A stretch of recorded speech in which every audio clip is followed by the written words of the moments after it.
Good evening. Hi, I'm Verna. I'm Daniel. And welcome to Bonfire Night. So muli, welcome po namin lahat ng mga pastor, mga primary leaders, mga disciples, mga magulang, and kung first time mo dito, welcome sa Bonfire Night. So welcome din po natin yung mga ka-Bonfire Night natin na nanonood sa ibang bansa. So sa ating pagsisimula po at pagpapatuloy, panoorin po natin ang Bonfire Things to Remember.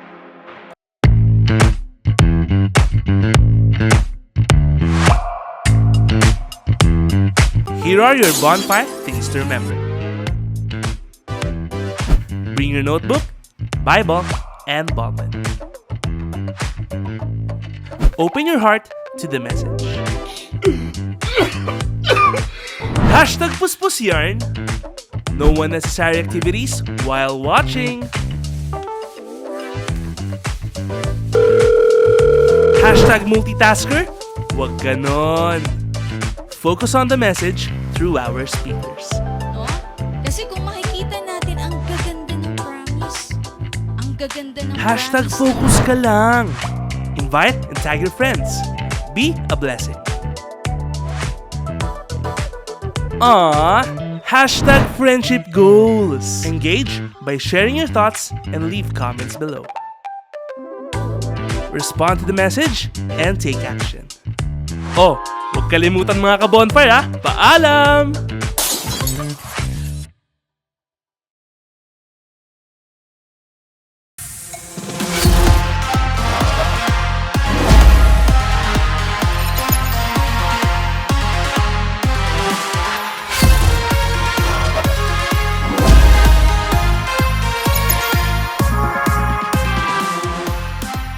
So praise God sa ating Bonfire Things to Remember. So tayo mga ka-bonfire, maging mindful po tayo habang ongoing ang ating gawain. Make sure natin na habang tayo ay nakikinig dito sa ating gawain, tayo active din na nag-engage. Huwag natin kalimutan na itag yung ating mga cell members, yung mga leaders natin, and especially yung ating mga invites.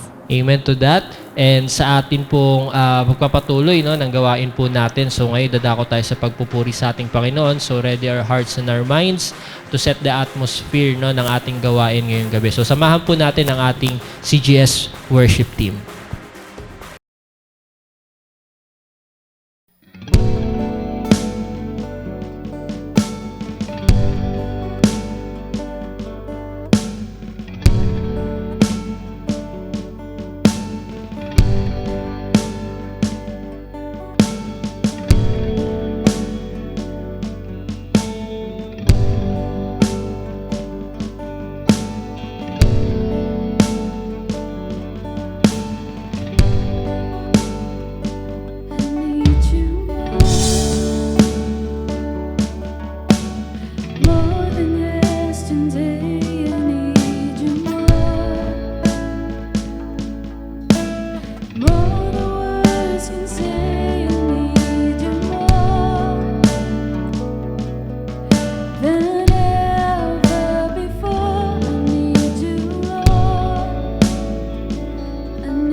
More than words can say, I need you more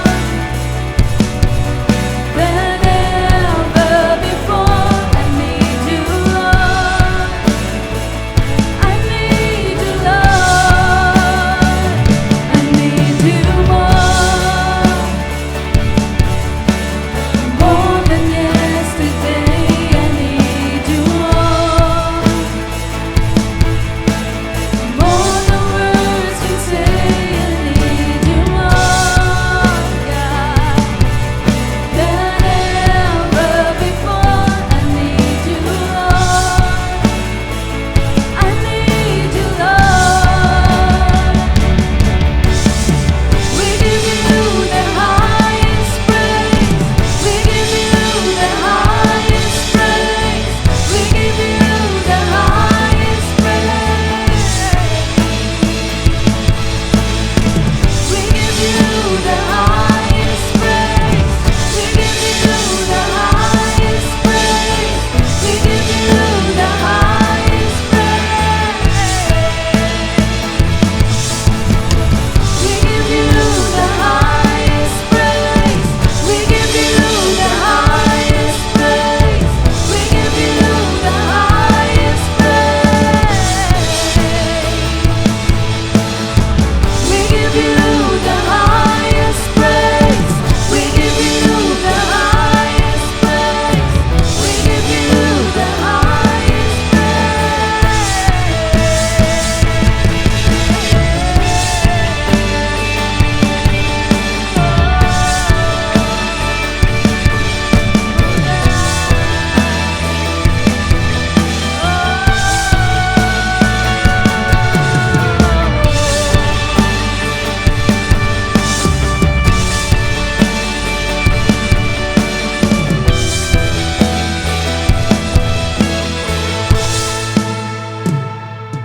More than the air I breathe, more than the song I sing, more than anything, I need you more.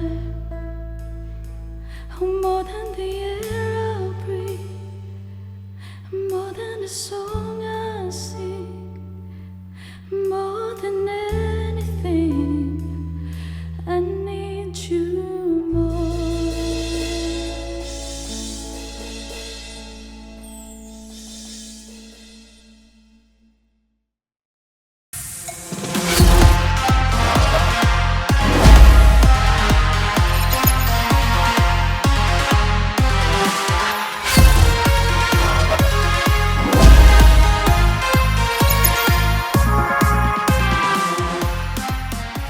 So praise and glory to God po, no, sa papuring awit na hinandog po sa atin ng ating CGS worship team. So naman nakatulong ito to set the atmosphere ng ating gawain ngayong gabi and to prepare our hearts and our minds so sa ating mapapakinggang message from our bonfire speaker. So I encourage you bawat isa na ilayo po muna natin yung ating sarili sa anumang distraction. Focus tayo sa ilang minuto na ito talaga para wala tayong ma-miss out. And wag lang rin po tayo nanonood lang. So dapat nag-e-engage din po tayo para talagang yung engagement mas nakakatulong yan para mas makuha po natin yung mensahe na naisipahatid sa atin ng ating Panginoon, mas maunawaan natin yung message na ating mapapakinggan.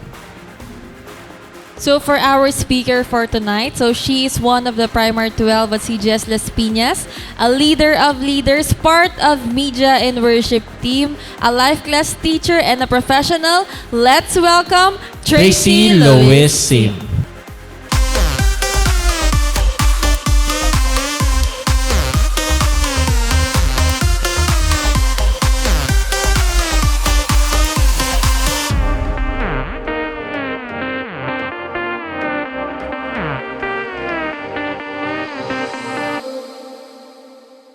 Good evening mga ka-bonfire and welcome po sa ating bonfire night. So una sa lahat gusto kong magpasalamat una sa Lord and also to our pastor, Pastor Rami Henares Jr. and also kay Ate Del na asawa ng ating buting pastor and also sa mga kapwa ko Bonfire admins, no, for giving me this another opportunity para makapag-share po sa inyo about the Word of God. So, let us remind ourselves, no, talaga na andun yung i-focus talaga natin yung sarili natin sa message natin tonight. So, encourage ko ang bawat isa na alis muna tayo sa anumang mga distractions. So, tingin natin yung paligid natin. Are we really focused? Wala po bang distraction? Para andun talaga yung ma-penetrate talaga sa atin at mag-manifest yung salita ng Panginoon na mapapakinggan natin tonight. So, ngayon, before everything else, so let us first bow our heads and feel the presence of the Lord and let us pray. We praise you, Father God, Lord. Marami pong salamat, Lord God, sa gabing ito. Thank you, Lord, for giving me an opportunity, Panginoon, to be your instrument, Lord God, to share the gospel and also kung ano po yung salita na nais mong ihatid, Panginoon, sa bawat isa. Lord, we pray that let your Holy Spirit be upon each and every one, Panginoon, and let us have an open heart and lahat po kami, Panginoon, maging willing, Lord God, to learn and also, Lord God, andun yung makinig po ang bawat isa sa amin tonight. Lord, let your Holy Spirit and let your presence be upon us all the days and in this midst, Panginoon. Marami pong salamat. We give you all the glory and praises. In Jesus' mighty name we pray. Amen and amen. Ayan. So, praise God. So, mga ka-bonfire, samahan niyo po ako to open our Bibles on Nehemiah 6, verse 2 to 9. Ayan. So, buksan po natin yung mga Bibles po natin sa Nehemiah 6, verses 2 to 9. So, sabi po dito, basahin ko po. So, verse 2, so I sent messengers to them. Verse 2 po muna. Sige, let's go to verse 2. That Sanballat and Geshem sent to me, saying, Come, let us meet together among the villages in the plain of Ono. But they thought to do me harm. Verse 3, So I sent messengers to them, saying, I am doing a great work, so that I cannot come down. Why should the work cease while I leave it and go down to you? But they sent me this message 4 times, and I answered them in the same manner. Then Sanballat sent his servant to me as before, the 5th time, with an open letter in his hand. In it was written, It is reported among the nations, and Geshem says that you and the Jews plan to rebel. Therefore, according to these rumors, you are rebuilding the wall that you may be their king. And you have also appointed prophets to proclaim concerning you at Jerusalem, saying, There is a king in Judah. Now, these matters will be reported to the king. So come, therefore, and let us consult together. Then, verse 8, Then I sent to him, saying, No such things as you say are being done, but you invent them in your own heart. Verse 9, For they were trying to make us afraid, saying, Their hands will be weakened in the work, and it will not be done. Now, therefore, O God, strengthen my hands. Ayan. So, praise God. So, background lang po sa kwento dito sa ating verses na nabasa. So, ito po yung panahon na wherein Nehemiah is building the wall of Jerusalem. Ayan. So, alam naman natin na during that time, there is a lot of war, 'di ba? So, and then, nung time na to, so, andyan yung the wall of Jerusalem signifies as shield, syempre, sa city. So, nandyan na yung mga tao ng Panginoon, yung people of God were exiled, and then, kaya, pag sinabi mo kasing you are in the wall, or when a city has a wall, so there is protection, diba? There is, pag yung wall, 'di ba, sa isang city, pag may wall siya, andun talaga yung prosperous yung isang city. So ito na yung time na wherein yung si Nehemiah, siya yung nanguna to build the wall of Jerusalem for the sake also ng people na yon, 'di ba? So ito na yung time na of course during that time, that is a great work where God spoke to Nehemiah. So yan din yung naging puso niya to build the wall of Jerusalem. And then nag-consult siya sa king. In the first hand, nag-consult siya, so pinayagan siya, 'di ba? Nung nung king na mag-build ng Wall of Jericho. So, syempre, may mga opposition sometimes, 'di ba? May mga times na andun talaga when you are doing some great work, 'di ba? There are some challenges and opposition. Pero nakita naman natin kung paano yung respond ni Nehemiah during that time. At alam ko sa bawat isa rin natin in our generation, we are doing a great work. So, masasabi nyo ba na yung ginagawa nyo ngayon, especially, we are doing something for the Lord. Do you consider that as a great work? Yung ginagawa mo sa Lord? If yes, praise God. Kasi that is really a great work. What you're doing for the Lord, especially when you are inviting people to God. Ngayon kasi we are not building a wall of Jerusalem. Kundi ang binibuild natin, it's more than that. It's not just a wall, but a church. And that church is not a building, but a church wherein people, 'di ba? We are building the kingdom of God dito sa mundo, 'di ba? And that is why we are doing the vision, to win people, to make disciples, because we are building the kingdom of God through these people. Tayo yung church. So ngayon, yan yung pinaka-great work natin. So ngayon, kasama ka ba sa great work na to? If yes, praise God. Ayan. So syempre, in our journey, lalo na sa discipleship, as we do this great work, there are some people talaga na, or there are some circumstances no, na naghihinder sa atin, lalo na yung enemy. The enemy wants us to stop doing the great work, or even for us to become neglecting sa great work na gusto ng Lord sa buhay natin. That's why today, it was really a reminder din during na nagde-devotion ako, syempre. Kasama kasi ito sa nitong mga nakaraan na devotion natin, na it's really a reminder for me not to be distracted and to focus dun sa calling ng Lord. Kaya nga po ang topic po natin is a call of doing the great work. Ayan. So, a call of doing the great work. Alam ko, naniniwala ko na ang bawat isa ay tinawag. Kaya ka nga po nandito no? Baka yung iba sa inyo po dito, mga invites or first-timer na nakarating sa ating bonfire night. So, this is a calling from the Lord, diba? Na this your opportunity. This is your opportunity para po gawin yung great work na to. And that is to win people, to be part of doing the vision, to win souls and make disciples, to build the church of God, yung kingdom ng Lord here on earth. Ayan. So, and of course, as you do the great work, syempre, may mga tips din ako nakita talaga dito, no? Na para pursue tayo and at the same time to finish and accomplish yung calling ng Lord sa bawat isa sa atin.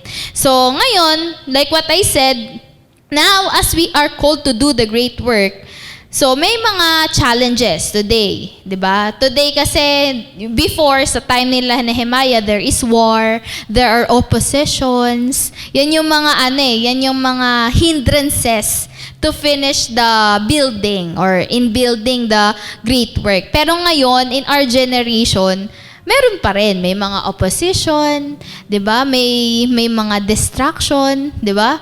And it really reminded us talaga na we must not allow those things para makapag-stop sa atin in doing the great work. So, meron akong 3 puntos na nakita, or how to do the great work, yung how to respond in the calling of the great work, 'di ba? So, number 1 is resist distraction. So, resist. Ibig sabihin, pag sinabi mong resist, ay another, or synonymous siya ng refuse, di ba? Refuse distraction. Wag mong hayaan yung sarili mong ma-distract talaga in doing the great work. Kasi totoo naman po talaga the enemy will do everything, di ba? For us to stop doing the great work. Ang daming scheme ng enemy. And even in this world, 'di ba? Ang daming distraction. Kaya nga mahalaga lalo na mga kabataan, tayo mga kabataan, even mga mga kananayan, katatayan, no? Andun talaga may mga distraction Pero particular ako sa mga kabataan kasi mostly talaga sila talaga yung tayo talaga yung laging nadidistract. 'Di ba? So, kaya nga kailangan bilang mga kabataan and also mga kasama natin dito sa bonfire, we must resist distraction. Kaya nga sabi sa verse 2, anong ginawa ni Nehemiah? Even Nehemiah was being distracted or andun talaga yung dinidistract talaga siya ng enemy. Pero anong sinabi niya dito, di ba? So sabi dito in verse 2 to 3, sabi nga dito, then, sabi dito sa verse 2, basahin ko lang ulit, then Sanballat and Geshem sent to me, saying, come, let us meet together among the villages in the plain of Ono. But they thought to do harm me. So I sent messengers to them, saying, I am doing a great work, so that I cannot come down. Why should the work cease? Or in other translation, bakit kailangan yung work must stop? 'Di ba? While I leave it and go down to you. So nakita natin ano nang ginawa ni Nehemiah. Nag-give in ba siya sa anyaya, 'di ba? Hindi. Nag-resist siya. And he continued to do the great work. Sabi nga dito, do you believe that you are doing the Lord and His vision? 'Di ba? Do you diligently do it? 'Di ba? Kaya nga sa atin, kung makikita natin, in our generation, marami talagang distraction. Maaring nagpapastop or nagpapabagal, di ba, sa atin sa paggawa ng great vision ng Panginoon. Kaya nga, sabi nga din, na we must resist it, di ba? Even ang dami, like the world, di ba? Even what you're holding right now, di ba? Pwedeng distraction yan eh. Kaya nga, check nyo muna sarili nyo. Ano ba talaga? Nakafocus pa kayo ngayon sa ating bonfire night? Di ba? Yung gadget ninyo, nandyan lang ba kayo sa bonfire night? Or may other gadgets pa kayo, tapos nag-i-swipe naman kayo ng iba, di ba? Tapos nakaano lang. Kasi sa gadget, lalo na pag nanonood ka sa Facebook, pwede mo kasi siyang habang nanonood ka, nag-multitask ka di ba? So ngayon, let's check, di ba? Does our gadget also hinder us in doing the great work? 'Di ba? So kaya nga instead of being distracted, 'di ba? Kailangan talaga andun yung nire-resist talaga natin yung mga scheme ng mga bagay na nagpapa-distract sa atin. Kaya nga kung hindi ka distracted ngayon, mag-engage ka. Ayan, 'di ba? So mag-engage kayo doon. Sabihin niyo nga diyan kung di ka distracted ngayon, 'di ba? Kung di ka na-distract ng gadget mo, mag-comment ka diyan, I'm doing a great work. Ayan, praise God. So marami-rami, 'di ba? Marami. At alam ko lahat kayo ay focus sa atin ngayon. Kaya nga remember that the enemy will do everything para lang ma-distract ka. Now, if you don't want that, we should resist it. Kaya nga sabi nga na andun dapat yung focus talaga. We give our full focus, our whole being, in doing the great work. Kaya nga din, sabi din, di ba, when we say resist, sabi rin sa James 4:7, sabi dito, therefore, submit to God, resist the devil, and he will free from you.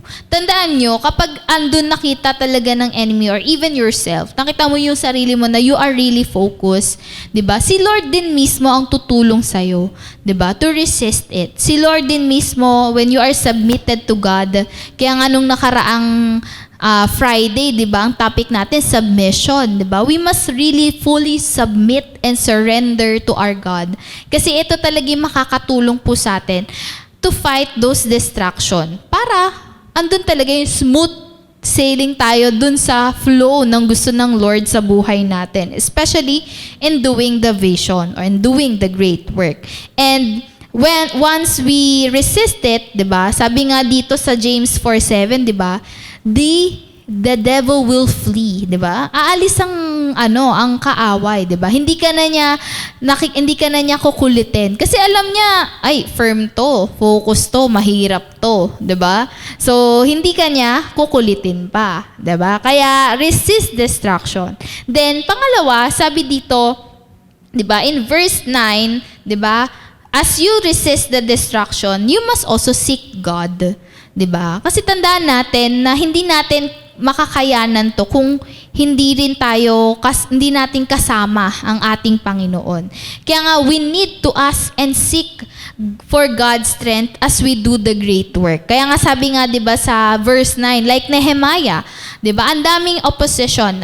Meron pang diyang siniraan pa siya, 'di ba? Niloko pa siya na may rumor, 'di ba? Sometimes there are circumstances that hinder us like that. May mga lalo na yung mga kasama natin sa labas, 'di ba? Minsan ay hindi na yan pwedeng malapitan kasi na yan holy na yan banal na yan 'di ba? Minsan may mga ganong mga rumors pa no? Na parang felt guilt ka para lang hindi mo magawa or mag-stop ka dun sa great work na kinumit mo na, 'di ba? Kaya nga mahalaga, in order for us to truly focus and do the great work, we should ask the Lord for strength, 'di ba? Kaya nga sabi sa verse 9, 'di ba? They were all trying to frighten us, thinking their hands will get too weak for the work and it will not be completed, 'di ba? But I prayed. So sabi anong ginawa ni Nehemiah? Nag-pray siya. Now strengthen my hands. So tandaan natin, we need to pray, we need to ask God for wisdom all the time. Hindi natin makakayanan ma-accomplish yung great work na gusto ng Lord sa buhay natin kung hindi natin siya kasama, 'di ba? Yung Holy Spirit wala sa atin. Kaya nga po, lagi sa ating pinupukpok, lagi sa ating sinasabi na we should have our daily morning prayer, daily devotion, kasi totoo po talaga 'yan, 'di ba? Yung buhay natin, kapag nawala yung mga bagay na yun, andali talaga nating madidistract, madali tayong magi-give up. Kasi wala na nag-i-strengthen sa atin, di ba? Our prayer and our devotion help us to be strengthened, di ba? Our faith, our spirit to do what God requires. Kasi minsan, kapag sa isang araw pa nga lang kung kayo po, na-try nyo na po sa mga nagde-devotion dito, kapag kahit isang araw nga lang na wala tayong devotion, 'di ba? Parang distracted ka na, mainit na ulo mo, 'di ba? Parang wala kang na-accomplish, 'di ba? Yung parang nafi-feel mo ang dami mong ginagawa, 'di ba? So totoo 'yun, 'di ba? Mahirap talagang gawin ng maayos yung pinapagawa sa atin ng Lord kung wala talaga tayong bala. And that is the word of God. That is our prayer life. And even Nehemiah, as he do the great work, 'di ba? He seek God, 'di ba? Andun talaga yung alam niya sa sarili niya na hindi niya kaya 'yon ng mag-isa lang. Kaya nga kailangan niya ang Panginoon, 'di ba? So sa atin din bilang mga disciple ng Panginoon, we need the Lord and His Spirit, His Holy Spirit to be upon us. Now, paano 'yun? Siyempre, ma-achieve natin yun, mararamdaman natin ang Lord sa buhay natin or magkakaroon tayo ng presence ng Panginoon, ng Spirit niya, if we are also clinging to Him, 'di ba? Seeking Him.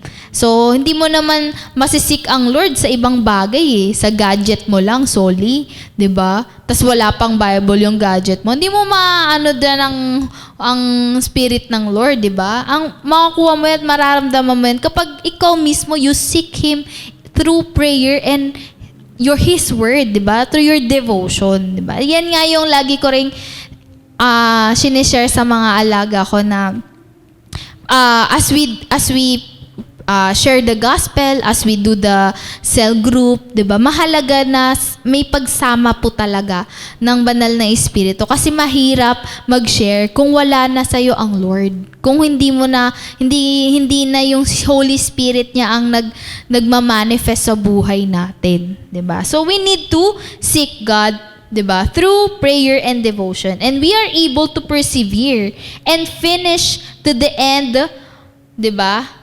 So to the end of the great work, 'di ba? Kaya nating ma-accomplish 'yon, 'di ba? And makakatulong yung presence ng Panginoon sa atin to really persevere to the end. And as we do that as well, syempre, number 3, so as we do the great work, we need also to accomplish the great work. Ayan. So, ako naniniwala ako na darating ang panahon na, 'di ba, when the time is right, 'di ba? Si Lord, andun na talaga yung we will end our life, and masasabi natin sa Lord na yung sinabi ng Lord na, well done, good and faithful servant, 'di ba? Sinong gustong makarinig ng ganong sabi ng Lord, 'di ba? Ako gusto ko 'yun. Kaya nga tayo din bilang mga disciple, we should also have the desire to accomplish the great work. And sabi nga, 'di ba, we have the goal every time, 'di ba? And when we have a goal, we need to really achieve it. Kaya nga sabi sa Nehemiah 6 verse 15 to 16, 'di ba? Ano sabi dito?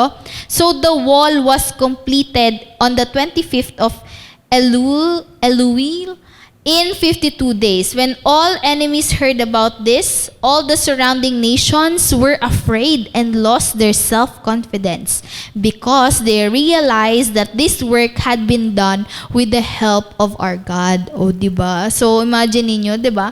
So, remember the moment when you achieve your goal, diba? When you achieve your goal, matik, there is breakthrough. Diba po? Kaya nga, and sabi nga doon even on the things that we are worried about, 'di ba? It's already been taken care of the Lord. Kasi tandaan natin in this verse sa panahon ni Nehemiah, nung na-accomplish niya, 'di ba? Na-accomplish nila. And nung time din talaga nun, ito pa yung isa sa namangha ko yan. Galing kasi nung kwento na to. During their time of building it, di ba? Like what I said, there are oppositions, there are distractions, and even at war sila nung time na yon. Sabi nga doon yung mga tao doon, sa kabilang kamay, nagbi-build sila. Tapos sa kabilang kamay, meron silang sandata to fight, 'di ba? Para if ever man may mag-stop sa kanila, 'di ba? They can fight. So imagine niyo 'yan. No, ibig sabihin, ako nakita ko doon na even in times of your battles, even in times of your challenges, kung may mga personal battles tayo or challenges tayo, hindi imposible na while you are in the midst of your battle, you can still build the kingdom of God. Kasi tandaan natin na ang Lord na ang bahala doon.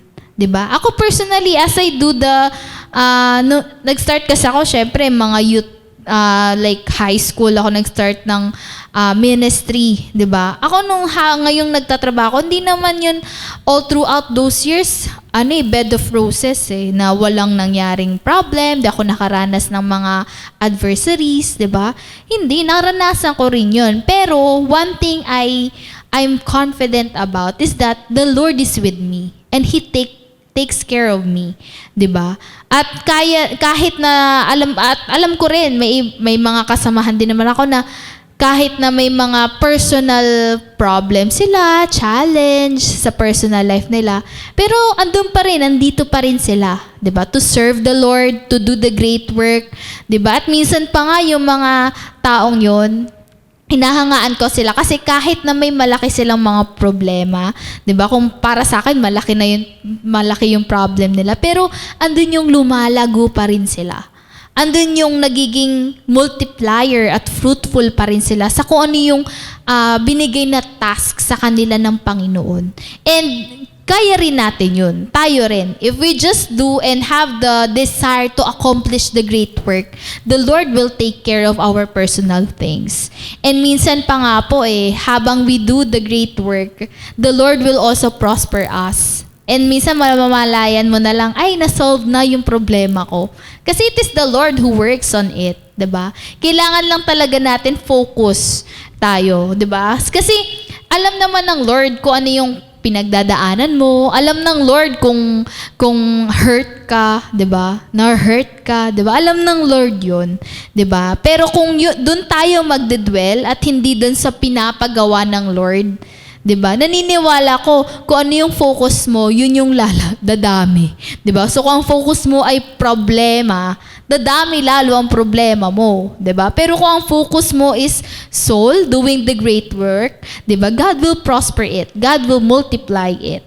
Kaya nga kung may mga battles tayo na nararanasan, remember na even Nehemiah, 'di ba? He experienced that. But what makes him receive the breakthrough is just he still go on and focus on the great work.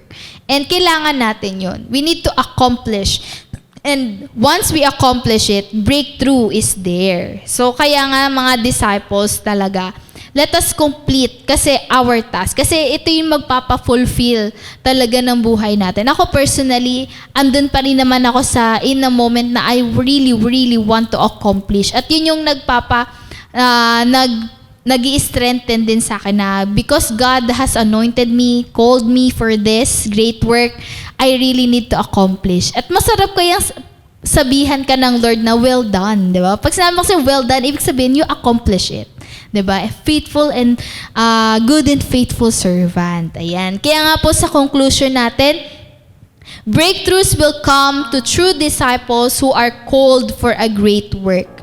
As a result, we should dedicate our entire being, mind, heart, soul, and strength in fulfilling the great work that God has given us. So tandaan po natin, yung ginagawa mo sa Lord, akala mo maliit yan, pero great work yan. Kaya wag mong i-neglect yan. So mga disciples, if you are going to your next level, 'di ba? Sa mga invite, kung you are encouraged to become a disciple, accept it because that is a great work. And sa mga leader, if you are called to win souls and to lead more leaders, that is also a great work. Kaya yung mga ginagawa po natin sa Panginoon, remember, akala nyo malit lang pero hindi. That is really a great work. So, I hope na-remind po tayo that what we're doing for the Lord is a great work. Kaya, I hope na-bless po kayo and let us have our closing prayer. We praise you, Father God. Lord, marami pong salamat because you called us for doing the great work. Thank you, Lord, because we know that what we're doing, Lord God, will lead us to a breakthrough. At alam ko, Panginoon, kasama ka po namin. No matter what happens, you are with us. Kaya, Lord, help us to strengthen our faith, to strengthen our spirituality, Lord God, to resist any distraction, and to accomplish, Lord God, the great work that you have given to us. Lord, may you all glorified, and may we ask for your guidance, and let your Holy Spirit, Lord God, take over and be in control of our life as we do the great work. Marami pong salamat, Lord. We give you all the glory and praises. In Jesus' mighty name we pray.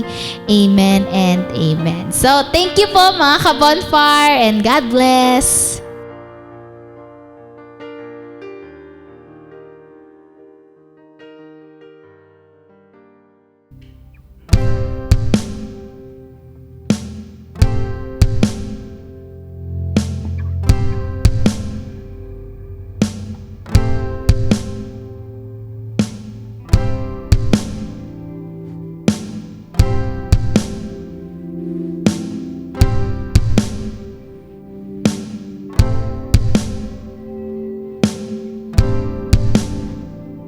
Fortune lies beyond the stars, those dazzling heights too fast to climb.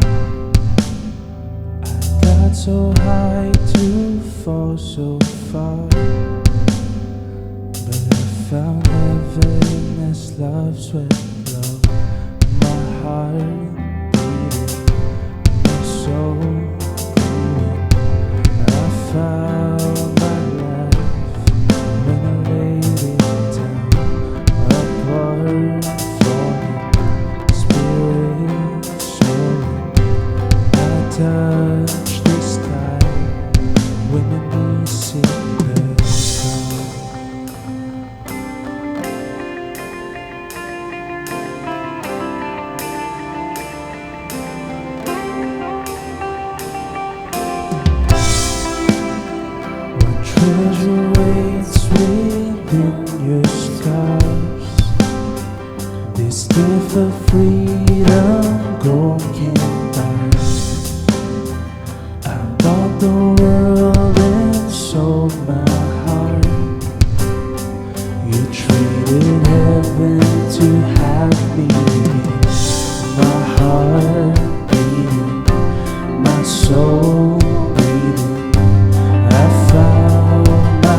the wings of forever. I'm finally here at your feet again.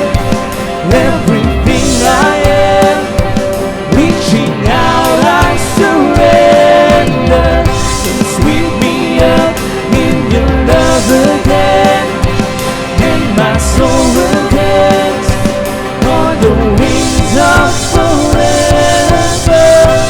My heart beating, my soul breathing. I found my life when I laid it down. Upward falling, spirit soaring. I touch the sky when the knees hit the. My heart beating, my soul breathing. I found my life when I laid it down. Upward falling, spirit soaring. I touch the sky when my knees hit the. Found me here at your feet again. Everything I am, reaching out, I surrender. Come sweep me up in your love again, and my soul will dance on the wings of forever. Come find me here at your feet again. Everything I am, reaching out, I surrender. Come sweep me up in your love again, and my soul will dance on the wings of forever. My heart beating, my soul breathing. I found my life when I laid it down. Upward falling, spirit soaring. I touched the sky when my knees hit the ground.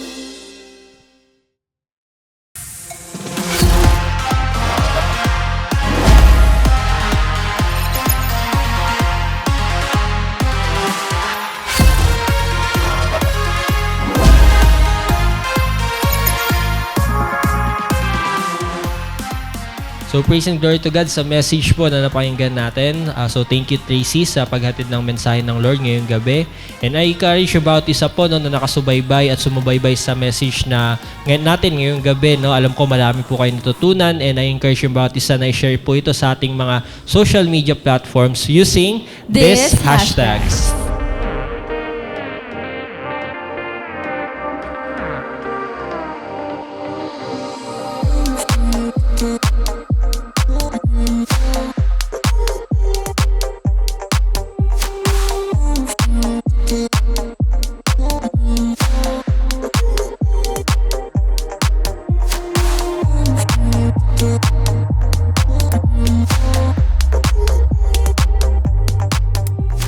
So praise God and salamat po sa lahat na nakasama natin dito sa ating Bonfire Night. Salamat po sa ating mga pastors, yung mga primary leaders natin na talaga nagmamobilize for Friday, yung ating mga leaders and disciples, and sa mga invites po na hindi pa parte ng mga cell group. So mag-comment lang po kayo dyan sa mga nakikita nyong active na nag-i-engage dyan, and maging part po kayo ng ating mga online cell group. So continually, we encourage everybody na patuloy nyo pong suportahan ng ating CGS Philippines Facebook page, ang ating CGS Philippines Bonfire Facebook page, ang ating YouTube channel, ang ating TikTok and Instagram. Itong mga social media accounts natin, let us make sure na tayong mga disciples and leaders ang active na talaga nagsisik ng mga taong pwede nating ma-invite sa ating mga online cell groups. Amen to that. And we encourage lahat po ng mga nakasubaybay at nag-engage ngayong gabi sa ating Bonfire Night ay sumubaybay din at mag-engage po at magpuri sa ating Panginoon sa ating simbahay online worship this coming Sunday, 6 a.m. So live po tayo, wag nating hayaan na nasa replay bagkus ay talagang ilaan natin yung linggo Diba, 6 a.m. Tapos Sabado pa lang, i-prepare na natin yung sarili natin. Tulog tayo na maaga, prepare natin yung best dress na talagang mape-present natin ng the best yung ating sarili sa ating Panginoon sa pagsamba sa Kanya. So, thank you and God bless.